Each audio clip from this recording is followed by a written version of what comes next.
Hi students. So you've read the chapter on goal setting, you have watched the PowerPoint on goal setting, and then you also watched a brief video on motivation. I hope you like that video. He makes me laugh, but I think he's also got some real serious message embedded in that video as well, and the secret to success.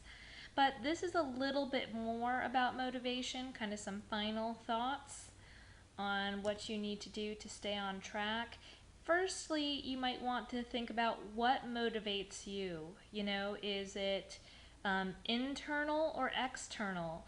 As your chapter discussed, usually those internal motivators or intrinsic motivators they talk about are more effective at motivating us than extrinsic rewards like grades or money, those kind of things.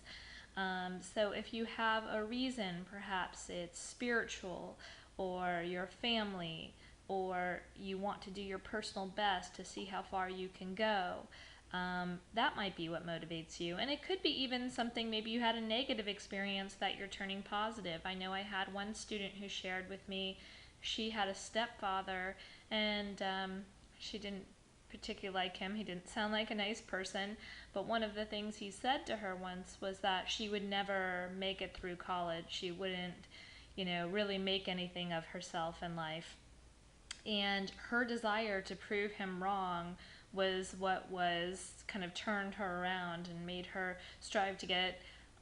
She was part of Phi Theta Kappa and graduating with honors. She was transferring to the University of South Florida, and partially that negative experience was what motivated her to work so hard. Also, think about how these things can be motivating to you. Maybe there was a time, try to think back in your mind, where you were tired, but you really had to do something. What motivated you to overcome feeling tired and persist to complete that task? Um, what drew you there and pushed you even farther? And there's a link to a motivational video here. I'm going to post it after this PowerPoint. And it, again, talks about sometimes how negative experiences can push us through our fatigue, or our own desire to achieve things can push us even farther.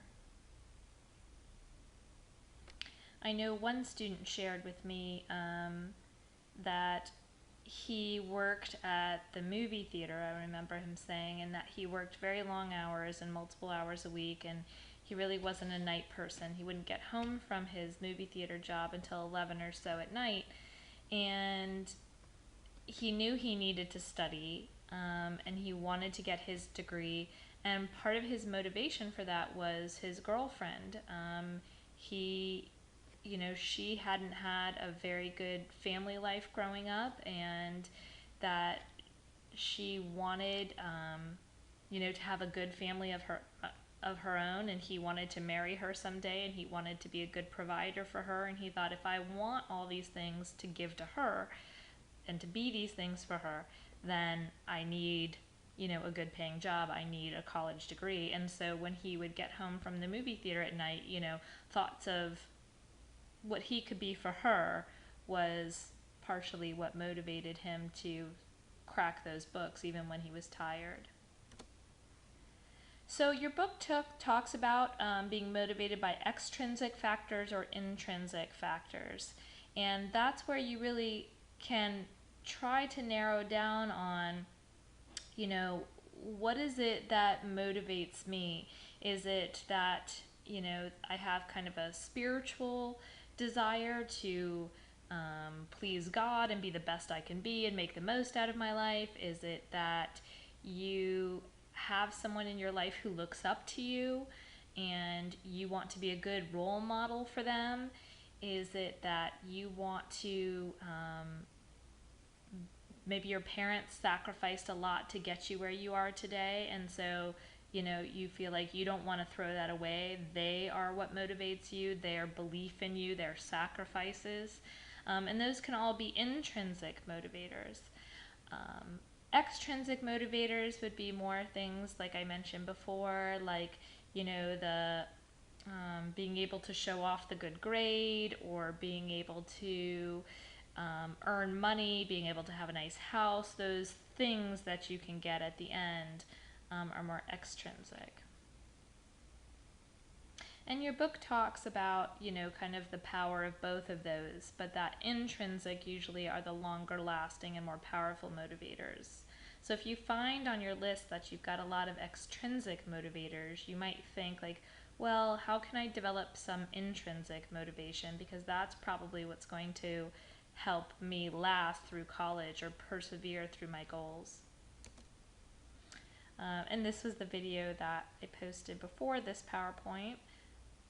And it just talks about how sometimes you really have to want your goals, as much as you want to breathe, that there are going to be times when there's a lot of adversity and there are a lot of obstacles to achieving those goals. And so persevering through those, persisting, is really a valuable characteristic. And if it's not something that you usually have in your life, it may be something that you want to try to develop. There's a lot of interesting research by Carol Dweck, I think is how you pronounce her name, and I believe she's out of Stanford in California. But in her talking about her research, she's found that when they've done these longitudinal studies of people over time, one of the biggest predictors of how someone could be successful, and now I think she's defining success as, getting a college degree, earning a middle class income, those kind of things.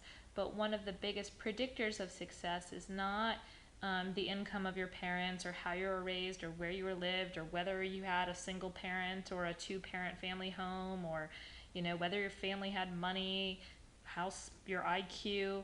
But it's this thing that she's calling, she's not calling it, but grit, which is easy enough to understand.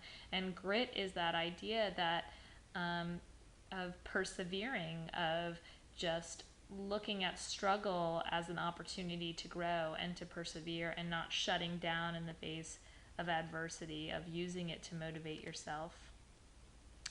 There's an interesting video that I will post, but you don't have to watch. It's a little bit lengthy, and it talks about the battle between your present and future selves, and how our goal-setting self is like the future self we want to be, but then our present self sometimes gets in the way. That's the devil, right? Going, oh, but wouldn't it be so nice to sleep in today and skip class? Or, wouldn't it be nice to eat that whole chocolate cake and just do some Netflix binging instead of studying tonight?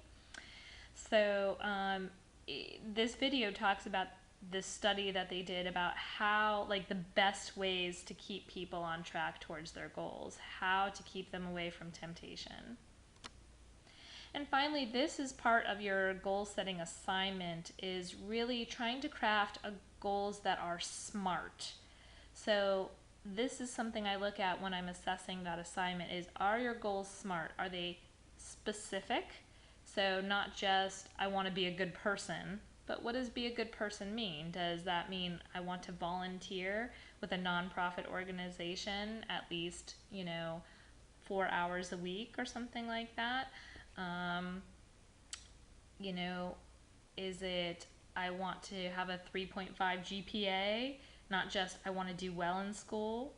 So trying to make your goals as specific as possible. Measurable means that you can go back to it and say, yes, I did achieve it, or no, I didn't. So again, like with the example of I want to be a good person, how do you know when you've achieved that? Does somebody give you a sticker? Is that how you measure it? Things like losing 5 pounds are easy to measure, because you can say, I get on the scale and I see, oh, 5 pounds gone. Okay, it's measurable.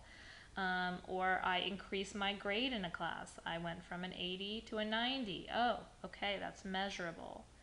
Attainable, and this just means kind of realistic. Like if you have always struggled in math, you hate math, you're, right now having to take kind of classes that are remediating you in some math areas, and you think, wow, I think I want to be an engineer.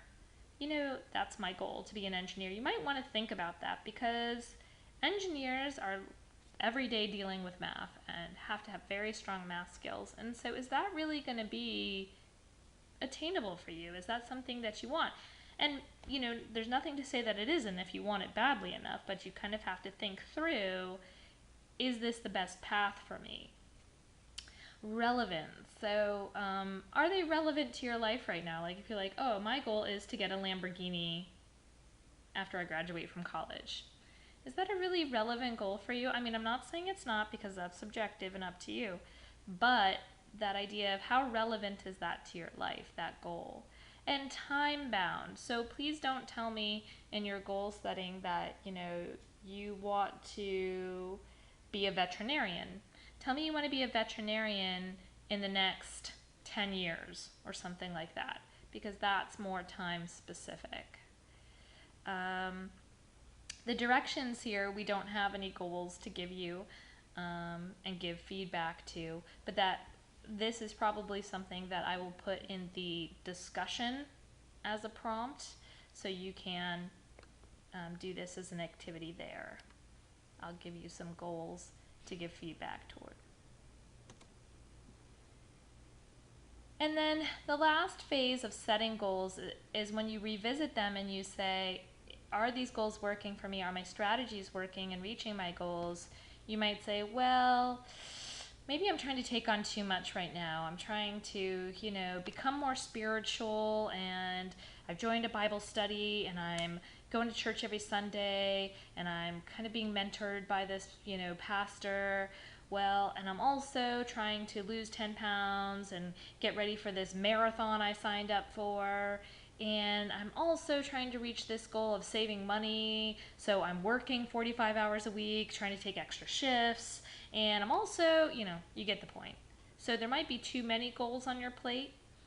They might not be specific enough or not written down. That was me for years, is even though I love to write, I didn't really have a tendency to write goals down. And now I just have a couple usually that I'm working on any given time. I find that more than two kind of overwhelms me. I'm a little bit of a minimalist as a person, so you may be able to handle more than two. But I usually have like a career goal and then kind of a leisure goal that I'm working on. And I might have like other sub goals in my life that I'm working on in the background, but they're not forefront in my life, like the financial goal of saving to renovate my kitchen, that kind of thing. Yes. All right, so I think that is it for motivation. Hopefully you feel like you've gotten a lot of resources. I know our book is great. I think it is, for giving you information about how to craft your assignments, how to compose them. But please know that you're always welcome to come and knock on my door or call me or meet me in the virtual landscape of the cloud or the cyber world or wherever we live, and ask questions there. All right, thank you.